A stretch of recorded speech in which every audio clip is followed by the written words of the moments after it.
Bienvenue dans l'Avent avec Pierre Giorgio. Aujourd'hui, jour 9, Jésus envoie ses disciples en mission et il leur demande un détachement radical. Calmons le cœur, avançons vers Soulages.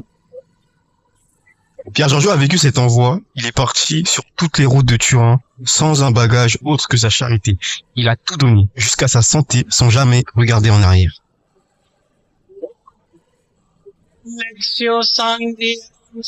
Évangile de notre Seigneur Jésus, selon Saint Luc. Jésus rassembla les 12. Il leur donna pouvoir et autorité sur tous les démons et de même pour faire des guérisons.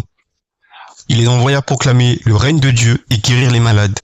Il leur dit, ne prenez rien pour la route, ni bâton, ni sac, ni pain, ni argent, n'ayez pas chacun une tunique de rechange. Quand vous serez reçus dans une maison, restez-y, c'est de là que vous repartirez. Et si les gens ne vous accueillent pas, sortez de la ville et secouez la poussière de vos pieds. Ce sera un témoignage contre eux. Ils partirent et ils allaient de village en village, annonçant la bonne nouvelle et faisant tout des guérisons. Hérode, qui était au pouvoir en Galilée, entendit parler de tout ce qui se passait et il ne savait que penser. En effet, certains disaient que Jean le Baptiste était ressuscité d'entre les morts. D'autres disaient, c'est le prophète Élie qui est apparu. D'autres encore, c'est un prophète d'autrefois qui est ressuscité. Quant à Hérode, il disait, Jean, je l'ai fait décapiter. Mais qui est cet homme dont j'entends dire de telles choses? Et il cherchait à le voir. Quand les apôtres revinrent, ils racontèrent à Jésus tout ce qu'ils avaient fait. Alors Jésus les prenait avec lui, partit à l'écart. Les foules s'en aperçurent et le suivirent. Il leur fit bon accueil, il leur parlait du règne de Dieu et guérissait ceux qui en avaient besoin. Le jour commençait à baisser, alors les 12 s'approchèrent de lui et lui dirent, renvoie cette foule, qu'ils aillent dans les villages et les campagnes des environs afin d'y loger et de trouver des vivres. Ici nous sommes dans un endroit désert. Mais il leur dit, donnez-leur vous-même à manger. Ils répondirent, nous n'avons pas plus de 5 pains et 2 poissons, à moins peut-être d'aller nous-mêmes acheter de la nourriture pour tout ce peuple. Il y avait environ 5000 hommes. Jésus dit à ses disciples, faites-les asseoir par groupe de 50 environ. Ils exécutèrent cette demande et firent asseoir tout le monde. Jésus prit les 5 pains et 2 poissons. Levant les yeux au ciel, il prononça la bénédiction sur eux, les rompit et les donna à ses disciples pour qu'ils les distribuent à la foule. Ils mangèrent et ils furent tous rassasiés. Puis on ramassa les morceaux qui leur restaient.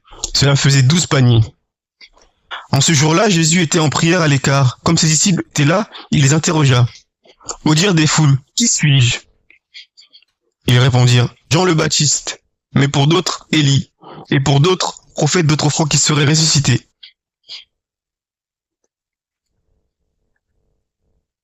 Jésus leur demanda, et vous, que dites-vous? Pour vous, qui suis-je? Alors Pierre prit la parole et dit, le Christ, le Messie de Dieu. Mais Jésus, avec autorité, leur défendit vivement de le dire à personne, et déclara, il faut que le Fils de l'homme souffre beaucoup, qu'il soit rejeté par les anciens, les grands prêtres et les scribes, qu'il soit tué, et que, le 3e jour, il ressuscite. Il leur disait à tous, celui qui veut marcher à ma suite, qu'il ne renonce à lui-même, qu'il prenne sa croix chaque jour et qu'il me suive.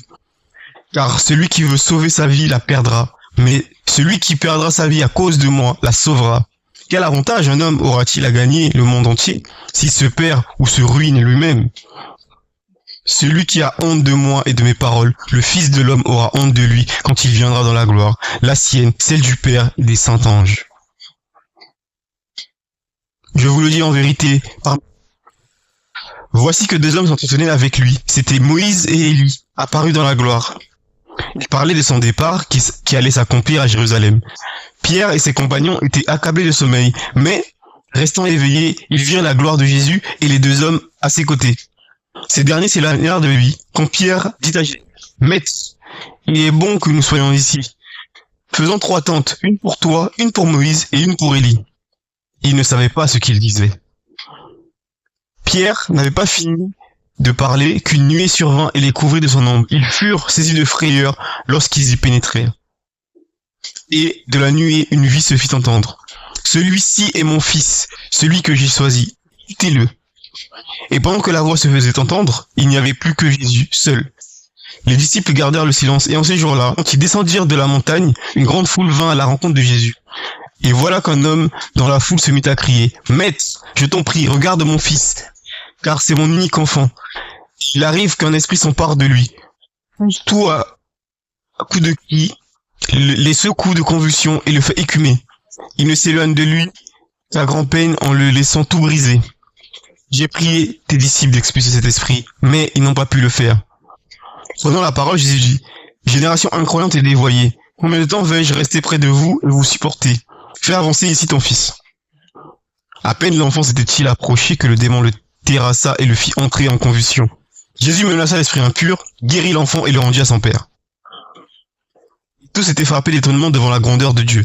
Comme tout le monde était en admiration devant tout ce qu'il faisait, Jésus dit à ses disciples, « Ouvrez bien vos oreilles à ce que je vous dis maintenant. Le Fils de l'homme va être livré aux mains des hommes. »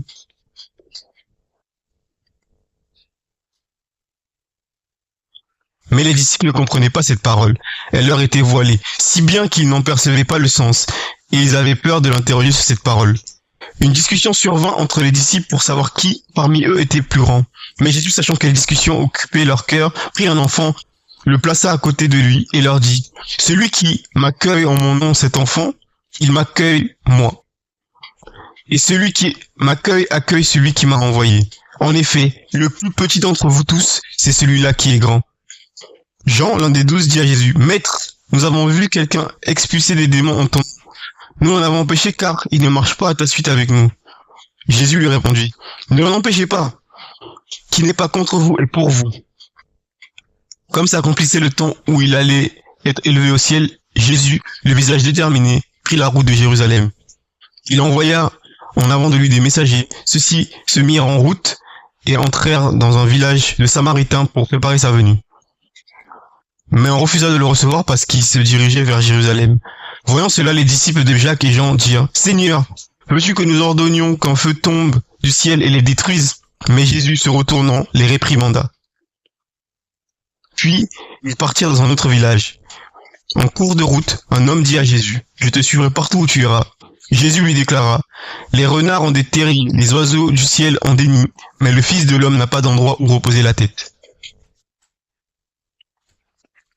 Il dit à un autre, « Suis-moi. » L'homme répondit, « Seigneur, permets-moi d'aller d'abord enterrer mon père. » Mais Jésus répliqua, « Laisse les morts enterrer leurs morts.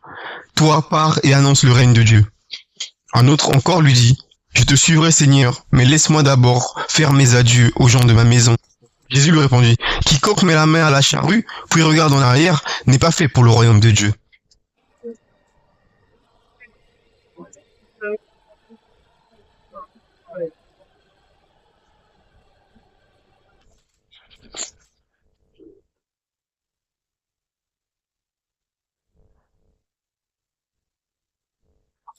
Jésus envoie ses disciples dans une vulnérabilité totale.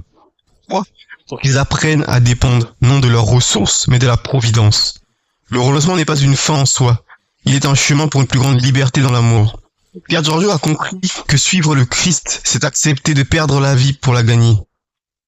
Chaque renoncement à son confort, à son argent, à son temps, est une libération pour aimer plus largement, profondément. Qu'est-ce qui, moi, résiste au détachement? Qu'est-ce que le Christ m'invite à ne pas prendre pour être plus disponible à la mission?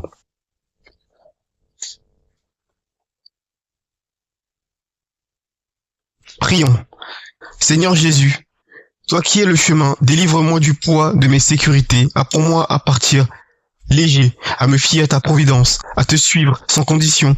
Par l'intercession de Pierre Giorgio, donne-moi le courage de tout quitter pour toi. Verse l'alto. Amen. Au nom du Père, du Fils et du Saint-Esprit. Amen.